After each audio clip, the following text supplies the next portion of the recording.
Junior അഭിഭാഷകയെ മർദ്ദിച്ച കേസിൽ അറസ്റ്റിലായ പ്രതി ബൈലിൻ ദാസിനെ ഇന്ന് കോടതിയിൽ ഹാജരാക്കും. വഞ്ചിയൂരിലെ തുറന്ന കോടതിയിലാണ് ഹാജരാക്കുക. ഇന്നലെ വൈകിട്ട് തുമ്പ സ്റ്റേഷൻ കടവിൽ നിന്ന് പിടികൂടിയ പ്രതിയെ വഞ്ചിയൂർ സ്റ്റേഷനിൽ എത്തിച്ച് ചോദ്യം ചെയ്യും. പ്രശാന്ത് ശങ്കരമംഗലത്ത് ചേരുന്നു. പ്രശാന്ത്, കൂടുതൽ വിവരങ്ങൾ.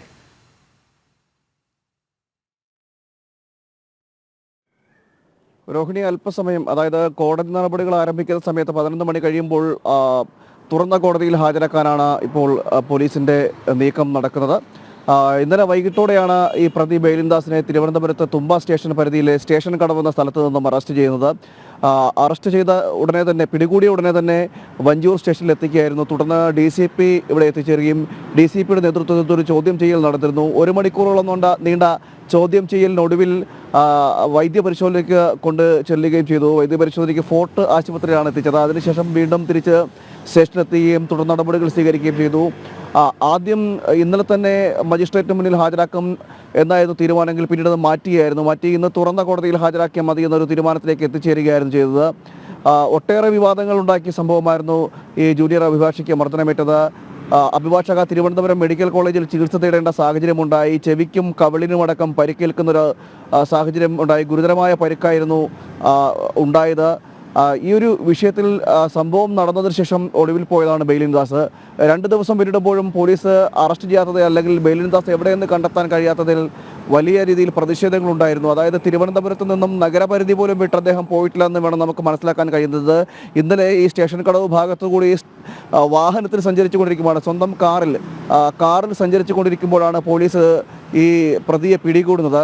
അപ്പോൾ തിരുവനന്തപുരത്തിൻ്റെ നഗരപരിധി പോലും വിട്ടുപോകാതെ ഈ സ്ഥലത്ത് തന്നെ തുടരുമ്പോഴും പോലീസിൻ്റെ അനാസ്ഥ തുടരുന്ന സാഹചര്യം കൂടി ഉണ്ടായിരുന്നു. കാരണം പോലീസ് അനാസ്ഥ പാലിച്ചതിൻ്റെ ഭാഗമായിട്ട് വേണം ഈ അറസ്റ്റ് നടപടികളിലേക്ക് എത്താൻ, അല്ലെങ്കിൽ പ്രതി എവിടേക്ക് പോയതെന്നടക്കമുള്ളത് കണ്ടെത്താൻ കഴിയാതാവുന്നതും അറസ്റ്റ് നടപടികൾ വൈകുന്നതിനുമുള്ളൊരു കാരണം ആയത് എന്ന് വേണം മനസ്സിലാക്കാൻ. അങ്ങനെ ഈ ഒരു 2 ദിവസം ഒളിവിൽ കഴിഞ്ഞതിന് ശേഷമാണ് പ്രതിയെ തന്ത്രപരമായി പിടികൂടുന്നത്. അതും രഹസ്യവിവരം ലഭിച്ചിരുന്നു പോലീസിന്.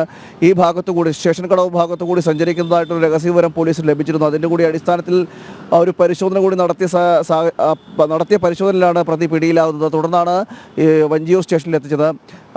അഭിഭാഷകയ്ക്ക് മർദ്ദനം ഏൽക്കുന്നത് ഗുരുതരമായ രീതിയിലായിരുന്നു മർദ്ദിച്ചത്. അതിൽ കാരണമെന്ന് പറയുന്നത്, കഴിഞ്ഞ ദിവസം മർദ്ദനം നടക്കുന്നതിന് മുമ്പ് അഭിഭാഷകയോട് ഓഫീസിൽ വരണ്ട എന്നൊരു നിർദ്ദേശം നൽകിയിരുന്നു. കാരണം 2 അഭിഭാഷകർ തമ്മിലൊരു തർക്കമുണ്ടാകുകയും ആ തർക്കത്തിൽ വലിയ രീതിയിൽ ഓഫീസിലൊരു പ്രശ്നങ്ങൾ ഉണ്ടാകുന്ന സാഹചര്യം ഉണ്ടായി. തുടർന്ന് ഈ അഭിഭാഷകയോട്, മർദ്ദനമേറ്റ അഭിഭാഷകയോട് ഓഫീസിൽ വരണ്ട എന്ന് പറഞ്ഞിരുന്നു. പിന്നീട് ഈ അഭിഭാഷകൻ തന്നെ അവരെ ഫോണിൽ ബന്ധപ്പെടുകയും പ്രശ്നങ്ങൾ സോൾവ് ചെയ്യണമെന്ന് പറഞ്ഞുകൊണ്ട് വീണ്ടും ഓഫീസിലേക്ക് വിളിച്ചു വരുത്തുകയാണ് ചെയ്തത്. അങ്ങനെ ഈ മർദ്ദിച്ചതിൻ്റെ കാരണം, എന്തുകൊണ്ട് തന്നെ ഈ ഓഫീസിൽ നിന്നും പുറത്താക്കി, അല്ലെങ്കിൽ തന്നെ എന്തുകൊണ്ട് വരണ്ട എന്ന് പറഞ്ഞു എന്നതിൻ്റെ കാരണം ചോദിച്ചു. ആ കാരണം ചോദിച്ചതിൻ്റെ പേരിലാണ് തനിക്ക് മർദ്ദനമേറ്റതെന്നാണ് അഭിഭാഷക പറയുന്നത്.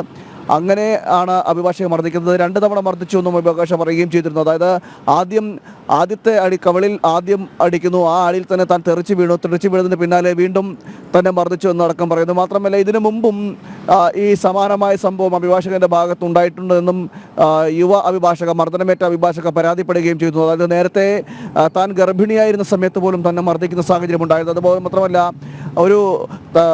അവിടുത്തെ ഓഫീസിലെ സ്റ്റാഫുകളോടെല്ലാം പെരുമാറുന്ന ഒരു ക്രൂരമായ നടപടിയാണ്, അല്ലെങ്കിൽ ക്രൂരമായ രീതിയിലാണ് പെരുമാറുന്നത് അടക്കമുള്ള കാര്യങ്ങളാണ് ഇപ്പോൾ അഭിഭാഷക ഈ സംഭവത്തിന് ശേഷം മാധ്യമങ്ങളോട് പറഞ്ഞത്. അതായത് എന്തെങ്കിലും കാര്യങ്ങൾക്ക് പറയുകയാണെങ്കിൽ പെട്ടെന്ന് ദേഷ്യപ്പെടുക, അതോടൊപ്പം തന്നെ ഫയലുകൾ വലിച്ച് മുഖത്തേക്ക് എറിയുക, ഇത്തരത്തിലുള്ള പ്രവണതകളും ഈ ബൈലിൻ ദാസ് കാണിച്ചിരുന്നു എന്നും അഭിഭാഷക പരാതിപ്പെടുന്നുണ്ട്. ഇതെല്ലാം ഈ സംഭവം പുറത്തു വന്നതിന് ശേഷമാണ് ഈ പരാതികൾ വരുന്ന സാഹചര്യം ഉണ്ടായത്.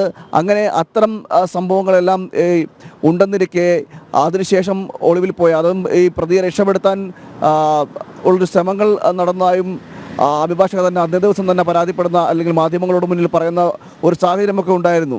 അങ്ങനെ ആ ഒരു സാഹചര്യങ്ങൾ ഉണ്ടെന്നിരിക്കെ പിന്നീട് 2 ദിവസം ഈ ബൈലിൻ ദാസ് എവിടെ പോയിരുന്നു, എവിടെ കഴിഞ്ഞിരുന്നു എന്നടക്കമുള്ള ഒരു വിവരങ്ങളും പോലീസിനുണ്ടായില്ല. പോലീസ് നാടും നഗരവും അരിച്ചു പറക്കുന്നതാണെന്ന് മാധ്യമങ്ങളോടക്കം പറഞ്ഞത്. അതായത് പല സ്ഥലങ്ങളിലും തെരച്ചിൽ നടത്തുന്നുണ്ട്, മൊബൈൽ സിഗ്നലടക്കം കേന്ദ്രീകരിച്ച് തെരച്ചിൽ നടക്കുന്നുണ്ട് എന്നെല്ലാം പറഞ്ഞിരുന്നു. ഇതിനിടയിലാണ് ഈ ബൈലിൻ ദാസ് കോടതിയിൽ ജാമ്യാപേക്ഷ സമർപ്പിക്കുന്ന സമർപ്പിക്കുന്നത്. അങ്ങനെ ഒരു വഴിയിൽ ഈ ബെയിലിൻദാസിൻ്റെ ജാമ്യാപേക്ഷകൾ സമർപ്പിക്കുന്ന സാഹചര്യം ഉണ്ടായിരുന്നു. എന്നാൽ പോലീസാണെങ്കിൽ കണ്ടെത്തുന്നതുമില്ലായിരുന്നു. അങ്ങനെ ഒരു പരാതി പോലീസിൻ്റെ നേരെ ഉയർന്നിരുന്നു, വിമർശനങ്ങൾ ഉയർന്നിരുന്നു. കാരണം പോലീസ് കാര്യക്ഷമമല്ലാതെയാണ് പ്രവർത്തിക്കുന്നത്, അതുകൊണ്ടാണ് പ്രതിയെ കണ്ടെത്താൻ കഴിയാത്തതെന്നടക്കമുള്ള കാര്യങ്ങളും ചൂണ്ടിക്കാണിച്ചുകൊണ്ടൊരു വിമർശനം ഉയരുന്നു. എന്തായാലും വിമർശനങ്ങൾ ഉയരുന്ന ഒരു സാഹചര്യത്തിൽ കൂടിയാണ് പ്രതിയെ പെട്ടെന്ന് കണ്ടെത്തുന്ന നടപടിയിലേക്ക് പോലീസ് കടന്നെന്ന് വേണം മനസ്സിലാക്കാൻ.